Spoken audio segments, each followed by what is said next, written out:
Parents का screen time क्या है, बच्चों का स्क्रीन टाइम क्या है और बच्चों पे उसकी वजह से लैंग्वेज स्किल्स पे किस तरीके से असर पड़ रहा है। 74% भारतीय माता पिता ने माना कि स्मार्टफोन के चलते उनके और बच्चे के रिश्ते खराब हुए हैं। बहुत छोटी सी उम्र में मोबाइल थमाना खतरनाक है। 2 साल की उम्र तक तो बिल्कुल नहीं दे, ये कई बार जो है मनोचिकित्सक भी कहते हैं और गाइडलाइन भी इसको लेके बनी हुई है। कोविड के टाइम के बाद जी ऑटिज्म के पेशेंट्स केसेस ज़्यादा बढ़े हैं बिकॉज ऑफ बहुत ज़्यादा टीवी वगैरह और एप्स और मोबाइल फ़ोन का ज़्यादा यूज़ होने लगा है और जो आपस में संपर्क होता था वो कम हो गया था कोविड के दौरान। बात स्क्रीन टाइम को लेकर, स्क्रीन टाइम की वजह से एक स्टडी में खुलासा हुआ है कि 9 से 10 साल की उम्र में बच्चे एंजाइटी, एग्रेशन, गुस्सा, अटेंशन डिफिसिट, हाइपर एक्टिव होना, बात को नहीं सुनना और डिप्रेशन तक के शिकार हो रहे हैं। आपका बच्चा एंजाइटी, अटेंशन डिफिसिट, एग्रेशन और डिप्रेशन का शिकार तो नहीं है, माफ़ कीजिएगा, लेकिन ये सवाल बहुत लाजमी है। ये सवाल क्यों? क्योंकि स्टडी में खुलासा हुआ है कि अगर बच्चों का पैटर्न उसी तरीके को लेकर है, एक मोनोटोनी है पैटर्न में, तो बच्चे इस तरह की शिकायत लिए हुए पहुंच रहे हैं। क्या है मोनोटोनी और किस तरीके का पैटर्न है? क्या कुछ वजह है जिसकी वजह से anxiety, attention deficit, aggression, depression के शिकार हो रहे हैं बच्चे? नमस्कार, मैं परिमल कुमार और किड्रोक्रेसी के इस प्लेटफॉर्म पे आप तमाम दर्शकों का बहुत बहुत स्वागत है। एक बार फिर बात स्क्रीन टाइम को लेकर। स्क्रीन टाइम की वजह से एक स्टडी में खुलासा हुआ है कि 9 से 10 साल की उम्र में बच्चे एंजाइटी, एग्रेशन, गुस्सा, अटेंशन डिफिसिट, हाइपर एक्टिव होना, बात को नहीं सुनना और डिप्रेशन तक के शिकार हो रहे हैं। स्क्रीन टाइम, मैं ये कभी नहीं कहता कि उसको खारिज कर दीजिए, स्क्रीन को ज़रूरत है तो स्क्रीन पे जाना भी ज़रूरी है, लेकिन स्क्रीन पे कितनी देर तक रहना ज़रूरी है वो उसकी मॉनिटरिंग बहुत ज़रूरी है। और ये स्टडी हुई है सैन फ्रांसिस्को के यूनिवर्सिटी ऑफ कैलिफोर्निया में, जो पब्लिश्ड भी हुई है, जिसको BMC पब्लिक हेल्थ ने पब्लिश्ड किया है। ये स्टडी क्या है? For pre-teens more screen time is tied to depression and anxiety later, इस नाम से ये शोध है। पूल भी बहुत बड़ा है, जो सब्जेक्ट लिए गए हैं यानी जो बच्चों को शामिल किया गया है वो पूल है 9,538 बच्चों का, जिसको 2 साल तक ट्रैक किया गया, उनके स्क्रीन टाइम को मेजर किया गया और तब जाके परिणाम आया। अब यहाँ बात करते हैं iPad किड्स, वो बच्चे जो इस टेक्नोलॉजी के दौर में 2010 के बाद पैदा हुए, उनको लेकर एक टर्म दिया गया है iPad किड्स। बच्चों का टैंट्रम हो, बच्चों की डिमांड पूरी करनी हो, उनको अपने काम से थोड़ा सा अलग काम में लगाना हो, आपने स्क्रीन थमा दिया। स्क्रीन के अलग अलग रूप हैं। तो ये जो दौर है इन बच्चों का 2010 के बाद जो पैदा होने वाले बच्चे हैं वो iPad किड्स हैं, टेक्नोलॉजी के दौर पे पैदा हुए और बचपन से ही। शुरुआत में शायद इसको लेकर बहुत ज़्यादा स्टडी नहीं हो रही थी तो हमें पता नहीं चल रहा था। अब जैसे जैसे शोध आ रहे हैं स्क्रीन को लेकर, स्क्रीन टाइम को लेकर, रिकमेंडेशंस हैं, इस पर बात करना बहुत ज़रूरी है और इस पर गंभीर होना भी उतना ही ज़रूरी है कि अनजाने में हमसे कोई ऐसी गलती तो नहीं हो रही है कि हम अपने बच्चे को अपनी थोड़ी सी छूट की वजह से बीमार कर दे रहे हैं। तो गैजेट्स को लेके टैंट्रम दिखाने वाले बच्चे iPad किड्स हैं जो 2010 के बाद पैदा हुए। लैंग्वेज स्किल क्या होता है? बोलना, लिखना, सुनना, पढ़ना, ये सब लैंग्वेज स्किल का हिस्सा है। स्पीकिंग, रीडिंग, राइटिंग, लिसनिंग, ये तमाम जो स्किल्स हैं इनको हम बोलते हैं लैंग्वेज स्किल्स। और इस पे असर कहाँ नोट किया गया? एस्टोनिया यूरोप में एक कंट्री है जहाँ के रिसर्चर्स ने, जहाँ के साइंटिस्ट ने एक शोध किया और वो 421 बच्चे और उनके पेरेंट्स को शोध में शामिल किया गया। इस स्टडी को छापा है फ्रंटियर्स इन डेवलपमेंटल साइकोलॉजी ने। इस जर्नल में आपको ये स्टडी मिल जाएगी, बच्चों पर आधारित स्टडी। और अगर आप टॉपिक सर्च करना चाहते हैं तो kids in families with too much screen time struggle with language skills study suggests. तो ये स्टडी में बात निकल के आई। इसमें बच्चे को लिया गया 2.5 साल से 4 साल के बच्चों को और उनके पेरेंट्स को शामिल किया गया।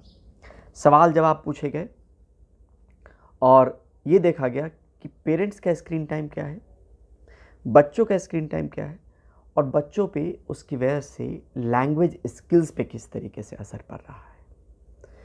तो यहाँ पर सीधे तौर पे निकल कर आया कि स्क्रीन टाइम जितना वक्त बच्चे गुजार रहे थे और जिस उम्र के पड़ाव पे स्क्रीन पे वक्त गुजारने की वजह से उनके स्किल्स डेवलप हो जाने चाहिए थे, उसमें देरी नज़र आई। तो ये समस्या बहुत सारे पेरेंट्स के सामने उठ सकती है। वजह और भी हो सकती है, लेकिन ये एक अहम वजहों में से एक है जिस स्क्रीन की बात आज के दौर में हम करते हैं। आप भी इस बात को मानते हैं कि कहीं ना कहीं ये दिक्कत पैदा कर रहा होगा। तो बाकी डिफ़िकल्टीज़ तो जुड़ी हुई है ही, लैंग्वेज स्किल्स भी जुड़ी हुई। स्टडी जो है साउदर्न यूनिवर्सिटी ऑफ डेनमार्क के स्पोर्ट्स साइंस एंड क्लिनिकल बायोमेसिक्स विभाग के प्रोफेसर जैस्पर ने किया है, और ये स्टडी जामा नेटवर्क ओपन ने पब्लिश भी किया है। आप चाहें तो गूगल पे अगर करेंगे तो आपको मिल भी जाएगा, लेकिन आपको क्या टाइप करना होगा वो भी आप देखिए। इसमें अगर आप डालेंगे screen media use and mental health of children and adolescents के नाम से इसको आप तलाश सकते हैं, इसको देख सकते हैं कि इस शोध की फाइंडिंग क्या है। लेकिन मोटी मोटी जो फाइंडिंग है वो आप तक साझा करना ज़रूरी है। ये लंबे वक्त तक स्टडी चली है, करीब 2 साल के आसपास की स्टडी है। 89 परिवारों के बीच यानी 89 फैमिलीज़ के 181 बच्चों को इसमें शामिल किया गया है, और ये देखा गया कि जिस तरीके से स्क्रीन टाइम की वजह से साइकोलॉजिकल सिम्टम डेवलप्ड हो रहे थे उसमें कमी दिखी गई। और महज ये कमी आपको जानकर ताज्जुब होगा कि महज 2 हफ्तों में 2 हफ्ते में 3 घंटे के लिए जो है वो स्क्रीन टाइम से बच्चों को और एडोलेसेंट्स यानी किशोर को दूर रखा गया, और सीधे तौर पे बड़ा परिणाम निकल कर आया कि किस तरीके से उनका सोशल इंट्रैक्शन बढ़ गया, और साथ में बिहेवियरल प्रॉब्लम में बहुत सारे प्रॉब्लम होता है, इरिटेशन होती है, चिल्लाहट वाली बात हो जाती है। तो इस तरह की प्रॉब्लम में कमी आई। और यहाँ पर यह भी कहा गया कि स्टडी में ये जिक्र किया गया है कि ज़्यादा स्क्रीन टाइम यानी ज़्यादा वक्त अगर स्क्रीन पे बच्चे गुजारते हैं तो उससे मेंटल हेल्थ पर असर पड़ता है, ये प्रमाणित है पहले से।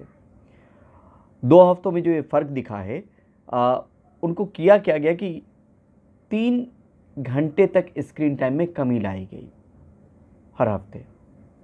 सिर्फ उस वक्त के लिए दिया गया जब उनके कुछ असाइनमेंट्स थे, और एक बड़ा जो असर है वो सीधे तौर पर यहाँ पर निकल कर आया। डेनमार्क की स्टडी है, स्टडी का ग्रुप छोटा है, सैंपल साइज छोटा है, लेकिन करने में एक लंबा वक्त लगा है। और उसके बाद इन नतीजों पे जो शोध खोज की बात है, स्क्रीन टाइम का असर क्या, अगर स्क्रीन टाइम नहीं देते हैं तो उससे किस तरीके से बदलाव देखा जा सकता है।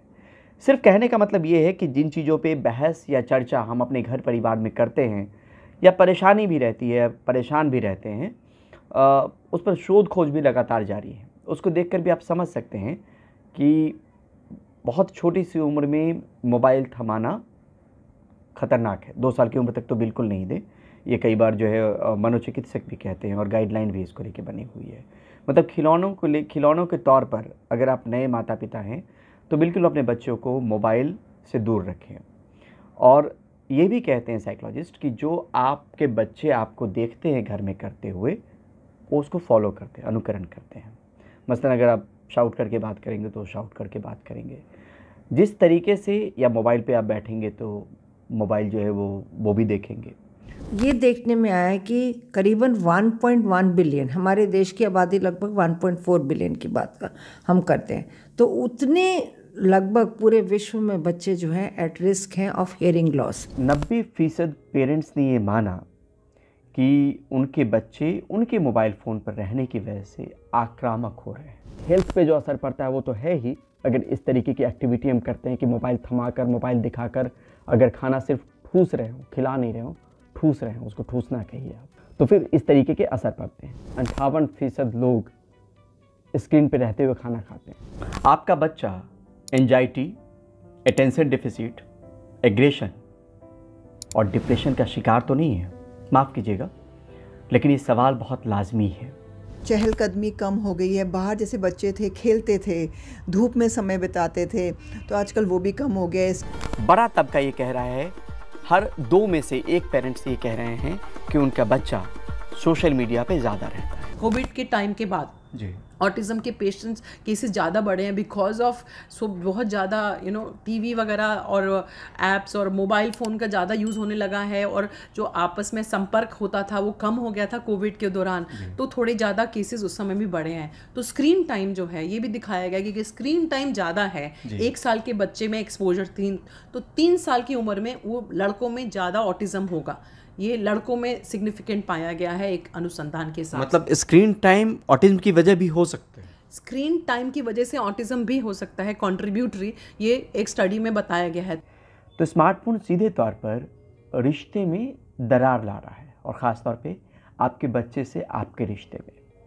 इसमें अध्ययन में ये सामने आया कि 90% पेरेंट्स ने ये माना कि उनके बच्चे उनके मोबाइल फ़ोन पर रहने की वजह से आक्रामक हो रहे हैं, एग्रेशन उनमें आ रहा है, बिहेवियरल प्रॉब्लम आ रही है उनके मोबाइल पर रहने की वजह से, उनके स्मार्टफोन पर रहने की वजह से।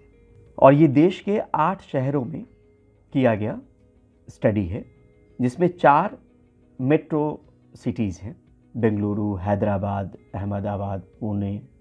इस तरीके से जो है वो अलग अलग शहर लिए गए, और 1100 पेरेंट्स ने इसमें जवाब दिया जो क्वेश्चनायर तैयार हुआ था। और जैसा कि मैंने कहा कि जो इसका विषय है, जो इसका टॉपिक है, वो था impact of smartphones on human relationship. तो उसी तरीके के सवाल भी उसमें दिए गए और जवाब मांगे गए। इसमें से 74% भारतीय माता पिता ने माना कि स्मार्टफोन के चलते उनके और बच्चे के रिश्ते खराब हुए हैं। मैंने पहले कहा कि 90% ने ये कहा कि उनके बच्चे में उनके मोबाइल फ़ोन पर रहने की वजह से एग्रेशन आ रहा है। 74% ने माना कि उनके रिश्ते खराब हुए हैं उनके मोबाइल फ़ोन पर वक्त बिताने की वजह से, बच्चों के नहीं, पेरेंट्स के मोबाइल फ़ोन पर रहने की वजह से। बच्चे को पहले मोबाइल थमाया और फिर बाद में पछताया। ऐसे बहुत सारे माता पिता हैं जिन्होंने अनजाने में शुरुआती दौर में मोबाइल तो दे दिया, लेकिन बाद में वो पछतावा का विषय है। क्योंकि एक सर्वे आया है जिसमें खुलासा हुआ है, जो अर्बन पेरेंट्स हैं, शहर में रहने वाले माता पिता हैं, उन्होंने बताया कि उनके बच्चे में मोबाइल एडिक्शन है। और इसमें बड़ा तबका ये कह रहा है, हर 2 में से 1 पेरेंट्स ये कह रहे हैं कि उनका बच्चा सोशल मीडिया पे ज़्यादा रहता है, यानी सोशल मीडिया पे उसके अकाउंट हैं या सोशल मीडिया वो देखना पसंद कर रहा है, लंबा वक्त बिताता है। और ये सर्वे जो है वो 70,000 रिस्पॉन्स मिले, 368 डिस्ट्रिक्ट से रिस्पॉन्स आए, 61% यानी 61% जो मेन हैं उन्होंने जवाब दिया, 39% वेमेन हैं उन्होंने जवाब दिया। Tyre 1, tyre 2, tyre 3, tyre 4 cities से जवाब आए। और यहाँ पर बात सीधे तौर पर सोशल मीडिया पर रहने की बात हो रही है, OTT प्लेटफॉर्म पर रहने की बात हो रही है, ऑनलाइन गेमिंग की बात हो रही है, और ये बात हो रही है 18 साल से कम बच्चों को लेकर। हम बहुत डिपेंडेंट हैं अपने फ़ोन्स पे, बहुत समय हम फ़ोन्स पे बिता रहे हैं। हमारा चहलकदमी कम हो गई है। बाहर जैसे बच्चे थे, खेलते थे, धूप में समय बिताते थे, तो आजकल वो भी कम हो गया है। इसके लिए विटामिन डी के कमी के शिकार हो रहे हैं। बाहर खेलते नहीं हैं तो मोटापा की एपिडेमिक, ओबेसिटी की एपिडेमिक हो रही है इस कारण। और दूसरी चीज़ हमने देखी है, रात देर तक बच्चे अपने टीवी देख रहे हैं या सेल फोन्स पे बैठे हैं, जिसके कारण स्लीप डिस्टर्बेंसेस हो रहे हैं। ना तो वो गुड क्वालिटी स्लीप ले सकते हैं, और स्लीप बार बार उनका फ़ोन का जैसे कोई नोटिफिकेशन आया उठ जाते हैं, स्लीप डिस्टर्बेंसेस होती हैं। इस कारण देखा गया है इनकी जीवन शैली में इतना बदलाव आया है due to unhealthy behaviours. Screen time की वजह से आंखों पर असर पड़ता है, वो तो है ही। ओवर ईटिंग के मामले हैं, जिसमें आप पेट से ज़्यादा खा लेते हैं तो फिर बदहजमी होगी, दिक्कत होगी आपको। अच्छा फूड हैबिट डेवलप नहीं हो पाता, रिसर्च में भी ये बात सामने में निकल कर आई है। मेटाबॉलिज्म कमज़ोर होता है अगर इस तरह की एक्टिविटी हमारे ज़रिए अनजाने में हो रही है तो इन सब चीज़ों से बचा जा सकता है अगर थोड़ी सी एहतियात बरती जाए और इस बात को समझा जाए कि खाना कितना अहम है, और ख़ास तौर पे स्वाद लेकर खाना, और क्या खाना हम खा रहे हैं उसका पता चलना। आगे जाकर ऐसे ही बच्चे हो सकता है कि फंसी ईटर हो जाएं, खाने की अहमियत नहीं समझें, खाना बर्बाद करें। क्योंकि उन्होंने उस तरीके से खाना खाया ही नहीं है। तो इन चीज़ों को ध्यान में रखना बहुत ज़रूरी है। अब इन सब चीज़ों पे तो बात हो गई। एक स्टडी आई थी जो साइबर मीडिया रिसर्च ने किया था, जो मार्केटिंग रिसर्च और कंसल्टेंटिंग एजेंसी है, 2022 में उसने ये रिसर्च में माना था कि 58% लोग स्क्रीन पे रहते हुए खाना खाते हैं। ये लोगों की बात हो गई। परिवार में जब लोग हैं तो हम आप हैं, बड़े बुजुर्ग हैं, और बड़े बुजुर्ग को जैसा देखेंगे वैसे बच्चे करेंगे, या हम अपना वक्त टाइम सेव करने को लेके अपने काम में व्यस्त मशगूल होने की वजह से ऐसा करते हैं। ऐसा करने से क्या क्या नुकसान है वो हमने बता दिया। लेकिन अभी एक हाल फिलहाल में एक शोध भी आया है जो international journal of contemporary paediatrics में छपा है। अब इस शोध ने ये कहा, इसमें ये बताया गया कि उनके एकेडमिक परफॉर्मेंस पर भी असर पड़ता है। इस टाइटल को आप सर्च जरूर कीजिएगा, correlation between screen time, eating habits and academic performance in paediatric population of NCR region. हाल फिलहाल में ये शोध आया है। तो इसको देखिएगा कि एक तो ओवरऑल हेल्थ पे जो असर पड़ता है वो तो है ही। अगर इस तरीके की एक्टिविटी हम करते हैं कि मोबाइल थमाकर, मोबाइल दिखाकर, अगर खाना सिर्फ ठूस रहे हो, खिला नहीं रहे हो, ठूस रहे हो, उसको ठूसना कहिए आप, तो फिर इस तरीके के असर पड़ते हैं। और साथ में इस शोध में इस बात को लेकर भी बताया गया है कि उनके एकेडमिक परफॉर्मेंस भी प्रभावित होते हैं। देखिए, मैं ये कहना चाहूँगी पहले तो कि आज की जो बच्चे हैं वो हम कहते हैं स्मार्टफोन वाली जनरेशन है, यानी कि वो हमेशा स्मार्टफोन के साथ जुड़े रहते हैं। और स्मार्टफोन से जुड़े रहने का मतलब है कि सुबह से उठ के रात तक उनके कान पे या तो स्मार्टफोन लगा रहता है या कुछ ना कुछ वो वॉच करते रहते हैं। तो ये देखने में आया है कि करीबन 1.1 बिलियन, हमारे देश की आबादी लगभग 1.4 बिलियन की बात हम करते हैं, तो उतने लगभग पूरे विश्व में बच्चे जो हैं एट रिस्क हैं ऑफ हियरिंग लॉस। 1.1 बिलियन पूरी दुनिया भर, पूरी दुनिया में। और हमारे देश में वैसे देखा जाए तो हियरिंग लॉस करीबन 9 moderate to severe hearing loss 9% से ऊपर है, और जिसमें कि माइल्ड को हम हटा दें और सीवियर को हम हटा दें तो हियरिंग की बहुत बड़ी समस्या है। और जिसको कि आज हम जिस पे चर्चा करें इसको हम बोलते हैं रिक्रिएशनल हियरिंग लॉस, यानी कि लेजर टाइम हियरिंग लॉस। आप अपनी मौज मस्ती में सुन रहे हैं, परंतु इससे आपको ये पता नहीं चलता कि आपके कानों पे कितना बुरा असर पड़ रहा है। मतलब कुल मिला के ये बचपन से नहीं है मैम, हमारे एक्टिविटी की वजह से हियरिंग लॉस की समस्या आ रही है। देखिए, बचपन से मैं इसलिए कहूँगी क्योंकि माँ बाप को समय नहीं है, वो बच्चों के हाथ में स्मार्टफोन देते हैं। आज का बच्चा स्कूल में भी स्मार्टफोन लेके जाता है। आज आप मेट्रो में सफ़र कीजिए, हर एक के हाथ में स्मार्टफोन है, और क्योंकि दूसरे को कान में कुछ ना कुछ लगाया हुआ है। और आप ये भी देखेंगे कि वो आके भी अगर 5 परिवार के लोग हैं, क्योंकि एक दूसरे को दिक्कत ना हो, सब अपने कान में लगा के सुन रहे हैं, तो आपका जो है इससे सुनने का समय जो है पर्टिकुलरली स्मार्टफोन से, जिसको हम रिक्रिएशनल नॉइज़ कहते हैं, इससे बहुत ज़्यादा आपके हियरिंग पे असर पड़ता है। और ये आपने मान के चलना है कि ये सेंसरी न्यूरल हियरिंग लॉस है, यानी कि नर्व्स जब एक बार ख़राब हो जाएगी, सुनने की क्षमता जो है ये परमानेंटली ख़त्म हो जाएगी। तो आवश्यकता क्या है कि जागरूक करने की। जागरूक हम किसको करेंगे? हम परिवारजनों को भी करेंगे, स्कूल में टीचर्स को भी करेंगे, जहाँ जहाँ पे भी। और इसके लिए WHO की तरफ से इवन स्मार्टफोन मैन्युफैक्चरर्स से भी बात हो रही है कि बच्चे अगर बढ़ाना भी चाहें, क्योंकि आप देखेंगे कि हमेशा होता है कि थोड़ा और ऊंचा कर ले, थोड़ा और ऊंचा कर ले, तो हम जितना भी बढ़ाएं तो हमारी 80 डेसिबल से ज़्यादा जो है मात्रा जो है एक टाइम में सुनने की ज़्यादा ना जाए। तो ये मैन्युफैक्चरर्स के साथ भी डायलॉग हो रहा है करके, तो हर चौतरफा तरीके से जब हम करेंगे, यानी कि अवेयरनेस भी फैलाएंगे, बच्चे के हाथ में स्मार्टफोन भी नहीं देंगे। तीसरी चीज़ ये है कि कितने टाइम तक सुनना है आपने।